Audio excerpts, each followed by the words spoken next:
Hey y'all, what's going on? So I wanted to pop on here and talk to you guys real quick about how I've been feeling about everything that's been going on. But I want to send compassion to the people who are protesting. I want to send compassion to George and his family. I want to send compassion to all of the children out there that are seeing all the stuff going on and not knowing how to interpret everything. Because Lord knows how they are feeling. They're probably really scared, and I think we're forgetting about them. I also want to send compassion to the people who don't know what to say, who haven't said anything. I've been seeing a lot of people on Instagram pointing fingers at their friends who haven't said anything yet. Some people are just feeling really overwhelmed and don't know what to say. You know, this is a lot to process. You have to remember that we were just on lockdown and people's problems at their home do not go away. This is a lot of stuff that we're seeing is triggering. Some people have mental illness, some people are in depression, and we need to stop pointing fingers at people. This is the reason why we are in this situation right now, is because we're continuously pointing fingers, especially at the people around us. You know, the only thing that you could do is change yourself anyway. So if you feel like posting, you could post, but do not sit there and point fingers at your fellow friends and family who are not posting about it. You do not know how they feel. You do not know what they're going through.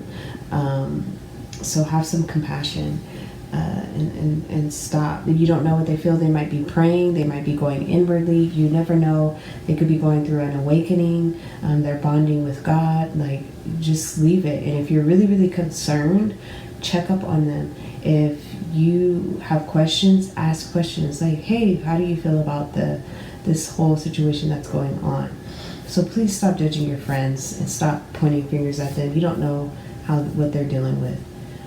So that's got to stop. That really just was like, man, come on. We're just continuously like putting ourselves against each other again. So I want to talk about how I handle racism, because yes, I have dealt with racism, even though I am light-skinned and I have colored eyes. I do have two black parents. My mom is black, my dad is black, my grandpa is black, and my grandma is black. So with that being said, since we were younger, some cultures and some families have installed into us to be fearful of the police, to be fearful of white people. They are racist. Black people don't like Mexicans don't like black people, and black people don't like Hispanics. We've been doing this for years to each other, and so we installed it into our children, and then our children walk around, and children basically walk around and they are discriminatory towards their friends and other people who are not their same race. I experienced it. I've experienced racism with Hispanics. I experienced racism with white people. So within them carrying this around, with my interactions with white people, I was always fearful and on edge that they might say something, and they did. So I experienced racism in junior high school, and out of high school and some of my adult life, right? So I had employees who were like, "Oh, you're not really black," you know. So they denied my blackness, and then they used black slurs. I also had employees who just didn't like black people, and they made it clear, and they treated me some kind of way. I also was discriminated against at certain jobs. I was also discriminated against with my own ethnicity group. They decided to ostracize me and say that I was too white. I acted too white, so they did not want to hang out with me. So yeah, I was bullied, all that stuff. So everything that I'm explaining it because this is the things that I went through, and I'm not saying it in a victim way. And I'm not going to go in detail of every story, but just know I dealt with a great deal of racism. So the day that really racism started to dissipate with me was when I decided to change myself. When I wanted change, I wanted growth, and I wasn't going to go backwards. There's no turning back, because, a lot of us sometimes we get consistent and then we get inconsistent. We get inconsistent and then we become consistent. Like, it's just like this game, and I was tired of playing this game. I reached a really, really dark point in my life where I was like, I feel stuck. I need change. So I started to change my health. I was consistent with that. I started boxing. I started working out. I started eating the right foods. I started to take accountability of where I was at and where I wanted to be in life. I started to work on my inner self and heal my traumas. I started to meditate. I just really, really went hard at wanting to fix myself. Like, I had no choice. I had two choices. You know what I mean? So the choice was to work on myself, but that's another story. So within me wanting to change and learn as much as I could and can, my mindset started to change. My focus started to change. I started to have healthier interactions with random people. People would say hi to me. I was just like, wow, this is all new. Like, you know what I mean? Like, my whole body, my whole DNA just changed because I wanted desperately change. I was tired of my thoughts. I was tired of feeling the way that I was feeling, and I was tired of looking the way that I was looking, which was unhealthy. So I took responsibility of that. So racism started to dissipate because my energy started to rise. I started to take accountability of myself and that nobody owes me anything. I started to take responsibility of the things that I was neglecting, which was myself. I developed a huge confidence in myself. I always had confidence, but now it's in a different form.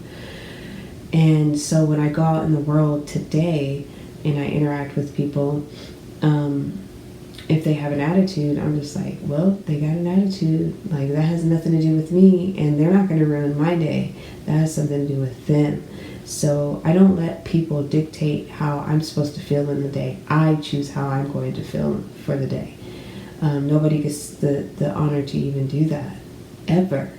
I'm responsible for that. So even if that person didn't like black people, I don't care. I don't care if you don't like me. You know what I mean? There will be someone out there who will like me, So that's always my thought. Okay, you got an attitude, I'll go to somebody else. Okay, you got an attitude, I'll go to somebody else. Okay, all right, cool. They're cool with me. Like, I refuse. Like, I will find somebody who will accept me. It's the same thing as a relationship. So, I took it upon myself, and I don't need validation from anyone. I don't need to prove anything to anyone. I don't care if somebody doesn't like the fact that I'm gay. I don't care what religious background or how you feel about it. I don't care. This is who I am. I don't need to prove anything to anybody. My intentions are pure. You know what I mean? I'm not sitting here and saying that I don't have hard times and I don't have challenges. I do, but I just handle them differently. And I entertain things that are going to support me. I don't entertain things that are going to make me go backwards. So that is my rule. I made an oath to myself to always honor myself and put myself first, because if I don't do what I need to do to take care of myself, what makes you think that I can really help you or help somebody else? Like, I have to help myself first. God, or whoever you guys believe in, if you're religious or spiritual, God will always be there. Your angels will always be there. The universe will always be there, but it has to be your choice. God cannot sit here and tell you to pick up a book, grab your hand and pick up a book for you to read it. They can put the thought in your head. They could put people in front of you to plant a seed. But at the end of the day, it is your choice to pick up that book and open it and start reading it. Or to put the right foods in your mouth. You know what I mean? It's all your decision. And if you don't want to do that, it's all your decision. I am not judging it at all. The only person I can sit here and focus on is me. And my choices. So I stopped looking for people's validation. I don't even look for validation within my family, like nothing. I have to fill my own cup up, you know. So trust me, I get it, but I decided to change how I think and how I see things, because it's tiring constantly like fighting. I said in my last video, it's okay to sit there and fight and get loud, set your boundaries, speak your truth, but remember you're doing it for yourself. And after so long, that tactic does not work anymore. So what else can you do? Where else can you put your energy? I decided to put my energy into working on myself and watch the doors open. And remember, you're never your money. You're never your money. I've been in situations where I had no money, didn't know where money was going to come from, didn't know where the job was going to come from.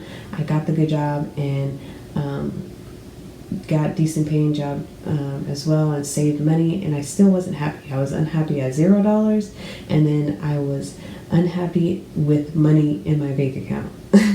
So, you know, I was just like, wait a second, something's off. I thought you were supposed to be happy when you had the money. No, it doesn't work like that. You have to go inside to be happy. You have to choose to be happy. You have to be appreciative of what's everything that you have now, so you can get more, you know. And every challenge that you have, you're going to have them. And know that when you're working on yourself, you don't have to try to work on everything in one day. Do it little by little. Set yourself up for success. Stop blaming other people for your stuff, you know. So I do have a question, and then I'm going to get off of here because I've tried to make this video and my phone kept dying and all this other stuff. I was like, oh my gosh. But I want you guys to think, and this is something that I thought about, and if we didn't have the skin tone that we had, and we had to flip our skin to where our flesh was the only thing that we had. We don't have clothes, we can't hide behind our looks, our features, nothing. What would you call yourself?